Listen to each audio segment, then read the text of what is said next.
రష్మిక, విజయ్ దేవరకొండ వీళ్ళలో ఎవరు ప్రపోజ్ ముందు చేశారు? మీకు తెలిస్తే కామెంట్ లో చెప్పండి.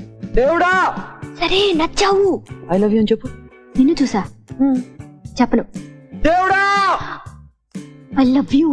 తదాస్తు అన్న ఒక్క వర్డ్ తోనే మహేష్ బాబు, ఎన్టీఆర్, అల్లు అర్జున్ ఫ్యాన్స్ ఉస్తాద్ భగత్ సింగ్ మూవీ చూస్తే మీకు ఒక్కరు కాదు ఇద్దరు డాడీలు అంటున్నారు. ఎందుకురా నీకు ఏసు బతుకు, ఎందుకురా నువ్వు బతుకుతావు. అందుకే చేయాలి మీరు బాయ్కాట్ ఉస్తాద్ భగత్ సింగ్. ఇలాంటి వాళ్ళను ఏం చేయాలి?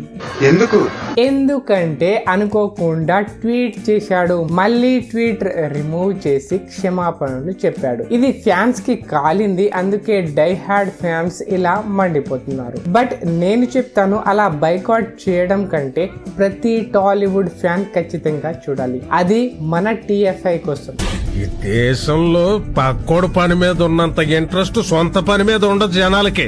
ఇది కరెక్టా, నిజమా కాదా కామెంట్ లో చెప్పండి. Sir, one of the finest quality of yours. మీరు పోకిరి, బిజినెస్ మెన్ సినిమాలు చూస్తే పూరి జగన్నాథ్ గారి body language, because I'm close to all the directors, ఆ పూరి జగన్నాథ్ గారి టైమింగ్, ఆయన బాడీ లాంగ్వేజ్ మీరు అడాప్ట్ చేసుకుంటారు.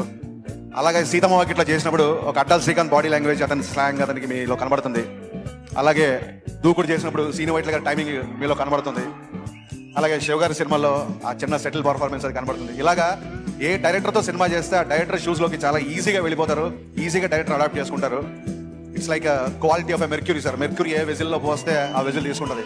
ఇంతలా అభిమానించే వ్యక్తి ఎలా విమర్శిస్తాడు? వేరే పనిలో ఉంటూ కోట్ చేశారు అంతే, దానికి రచ్చ చేశారు స్పేస్ మీటింగ్ పెట్టి. మరి దీనిపై మీ అభిప్రాయం ఏంటి?